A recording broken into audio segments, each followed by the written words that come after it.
En esta ocasión vamos a hablar sobre la historia de los reimplantes y los trasplantes en cirugía plástica. En la literatura, Cristo fue quien realizó la primera reimplantación, haciéndolo de una oreja a un sirviente del sumo sacerdote llamado Malco. Durante las batallas de la Edad Media se cortaron con espadas muy afiladas muchas partes del cuerpo. Aunque los intentos de reimplantación fueron muchos, en gran medida se encontraron con el fracaso. De hecho, Guy de Caliac, la autoridad quirúrgica más eminente del XIV siglo, declaró que no era posible volver a reimplantar partes del cuerpo en su libro Cirugía Magna. En Italia, Antonio Smolinetti describe un incidente en 1675, donde la nariz de un criminal fue reimplantada por su padre y el asistente de este. De los casos más controvertidos de reimplantes en nariz particularmente fueron descritos por René Jacques.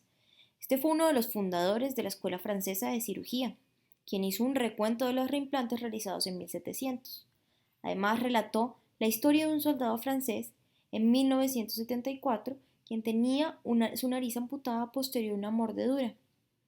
Este reimplante fue realizado por su colega Galin, quien limpió la herida del soldado y la nariz cortada con vino y luego de esto puso nuevamente en su lugar.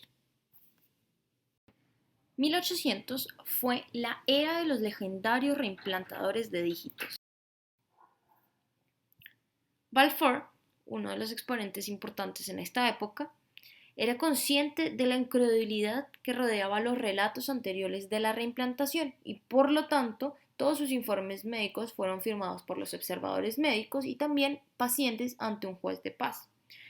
Cuenta en particular la historia de George Petty, un carpintero de su casa, quien cortó la porción distal de su dedo índice izquierdo de un solo golpe. En lugar de utilizar las técnicas de orina ovino que habían propuesto previamente, Balfour lavó el dedo con agua fría y apósitos, y a las 3 semanas cuenta cómo estaba bien y con sensibilidad. Otro de los exponentes es Thomas Hunter.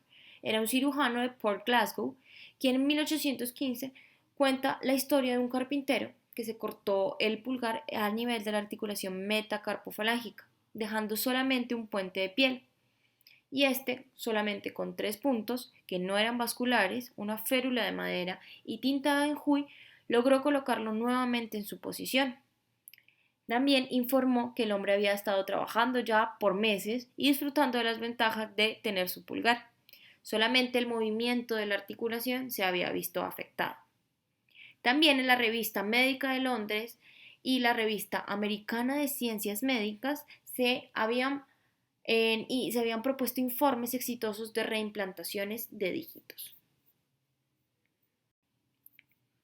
Es muy posible que la explicación para los reimplantes en la región digital representan casos exitosos de supervivencia de un injerto sin necesidad de una anastomosis vascular. Esto fue comprobado en el trabajo experimental realizado durante los años 70 por Douglas y Foster con monorhesus, donde revelaron la supervivencia de la falange distal sin necesidad de una anastomosis. Estos autores enfatizaron la posibilidad de recanalización espontánea de vasos por la coaptación cuidadosa. El giro del siglo XX fue testigo de la aplicación del método científico. Asimismo, la experimentación científica. El trasplante y los reimplantes fueron temas particularmente interesantes debido a la gran cantidad de sensaciones de éxito en la implantación cronológica. Alexis Carrel realizó experimentos de reimplantación en caninos y también Halsted, quien más tarde se convirtió en profesor de cirugía en el hospital de Johns Hopkins, realizó experimentos de reimplantación en 1887. Realizó el reimplante de la extremidad posterior de un perro al lado contralateral, dejando intactas la vena y la arteria femoral. Carrel realizó el primer trasplante de extremidad con una anastomosis vascular en un perro en 1906.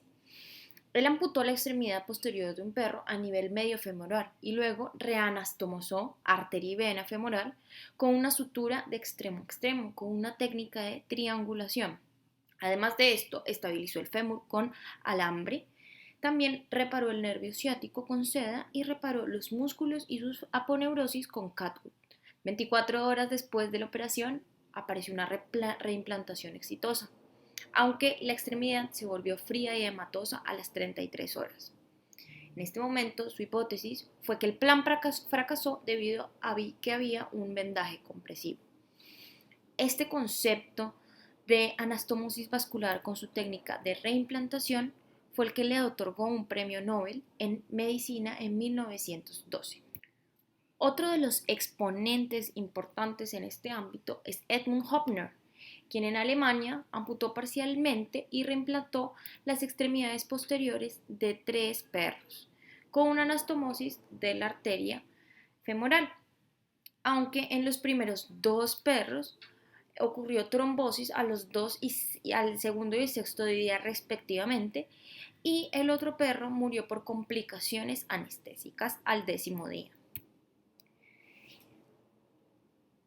Antes de la Segunda Guerra Mundial se habían identificado 3 obstáculos principales para una reimplantación exitosa. Primero, la infección, la trombosis y la fijación ósea. Las sulfonamidas fueron reconocidas por su efecto bacteriano y la flelicina fue descubierta por Fleming en 1929. Los efectos antitrombóticos de la heparina y el Coumadin fueron descubiertos en 1936 y 1941 respectivamente. En 1944, Hall procedió a describir con gran detalle un plan para el trasplante de una amputación por encima del codo. Sin embargo, no fue hasta 1962 que el primer reimplante con éxito moderno ocurrió, gracias al Ronald A. Malta, en el Hospital General de Massachusetts, reimplantando el brazo derecho después de una amputación por encima del codo en un niño de 12 años después de un accidente de tren.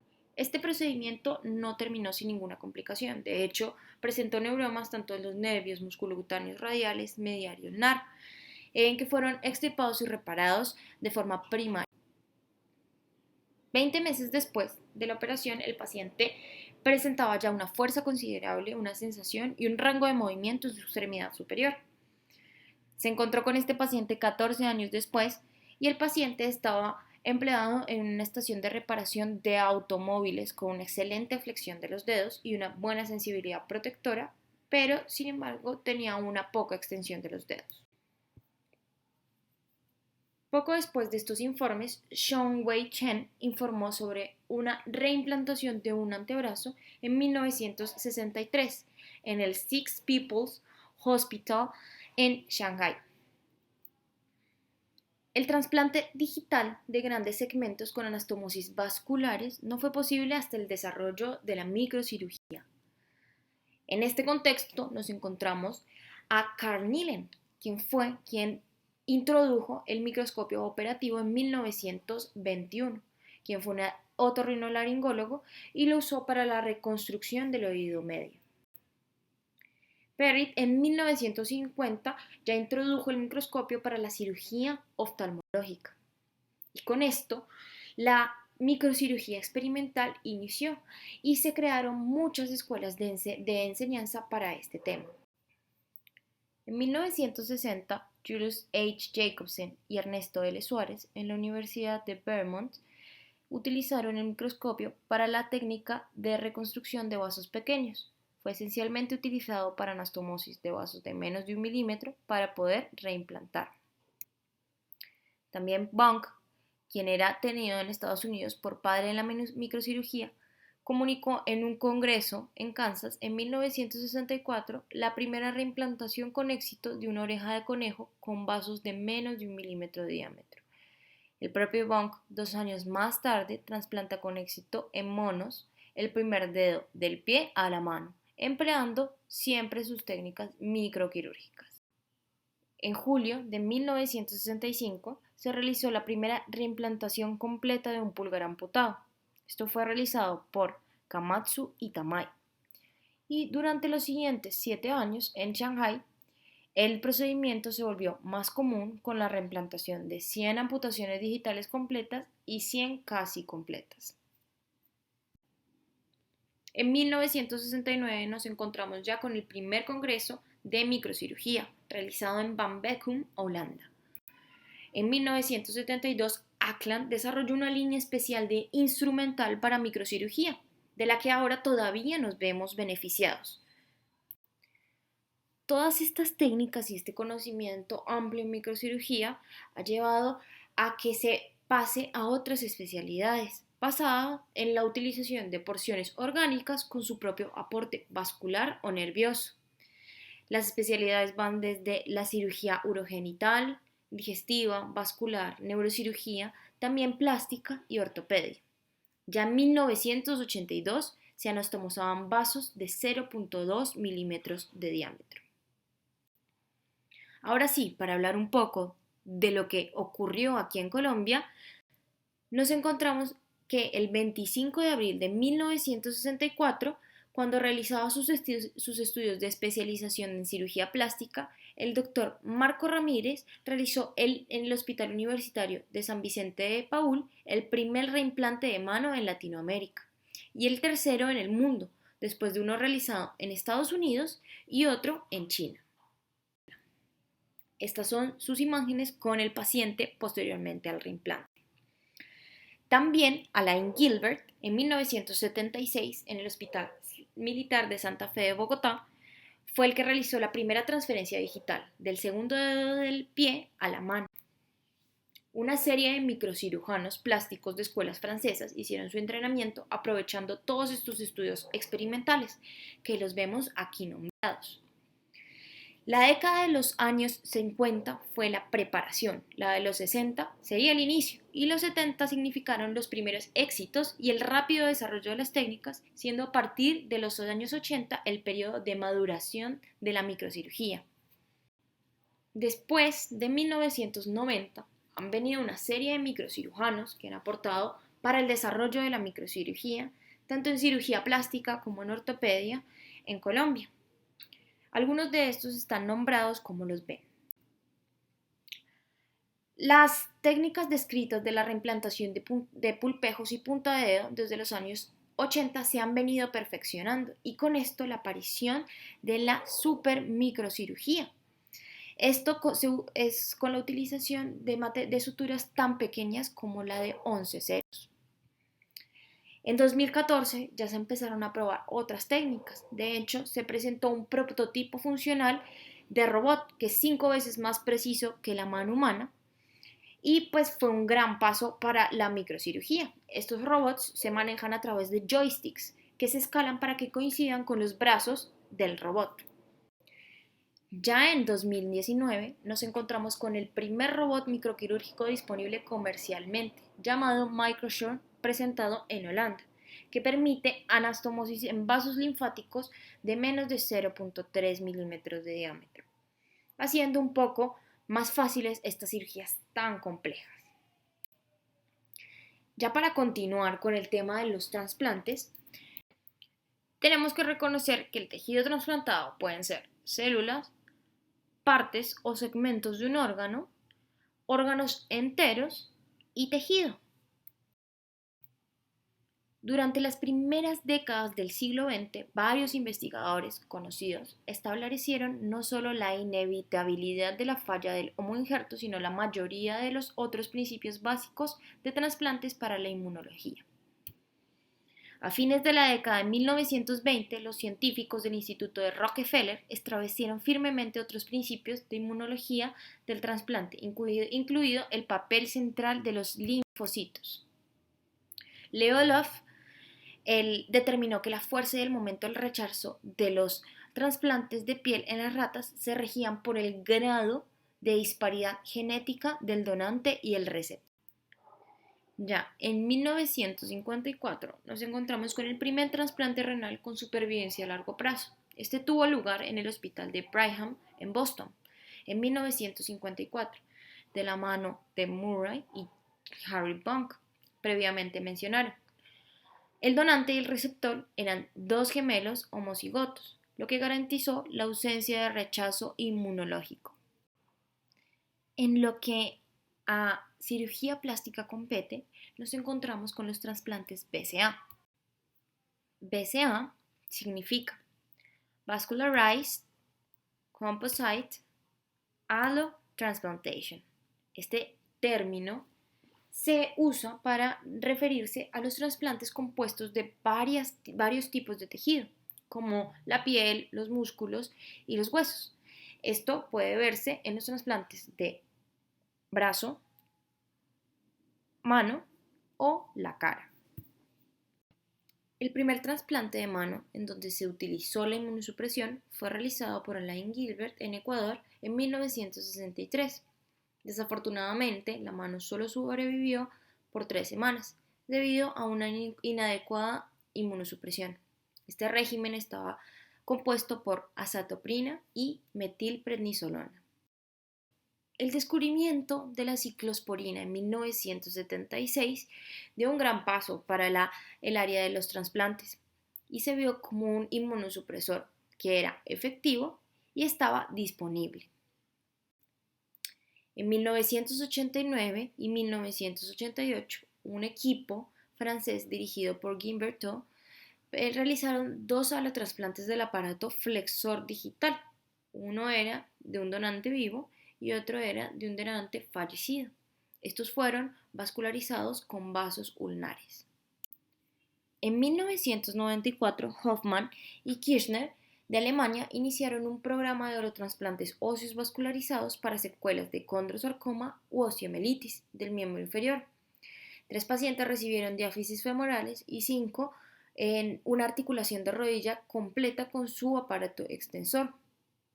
Estos alotrasplantes vascularizados inmediatamente mediante anastomosis de su pedículo a los vasos femorales y se anclaron al fémur y la tibia con un clavo intramedular. El tratamiento inmunosupresor fue un poco más complejo. Se inició con la combinación de ciclosporina, azatoprina, algunas globulinas y metilprednisolona durante los primeros 3 días. Luego se redujo a ciclosporina y azatoprina. Y después de 6 meses se retiró la azatioprina y se administró ciclosporina solo hasta que consolidó completamente las 2 osteotomías. El resultado clínico publicado después de un seguimiento de 2 a 5 años informa que 4 pacientes tuvieron una integración favorable de su aloinjerto óseo. En la era moderna de la inmunosupresión, se realizó el primer trasplante exitoso de mano. Esto fue hecho en Lyon, Francia, en un hombre diestro de 48 años que recibió el antebrazo de un paciente que tenía muerte cerebral. Este equipo fue liderado por Duvernay. Otra aplicación de los trasplantes BCA es en la cirugía reconstructiva de laringe. En 1998 se realizó el primer trasplante de todo el sistema faringo-laringeal. Esto fue hecho en un paciente de 40 años después de una avulsión traumática de su laringe. El paciente actualmente puede hablar naturalmente y también se puede alimentar sin aspiración.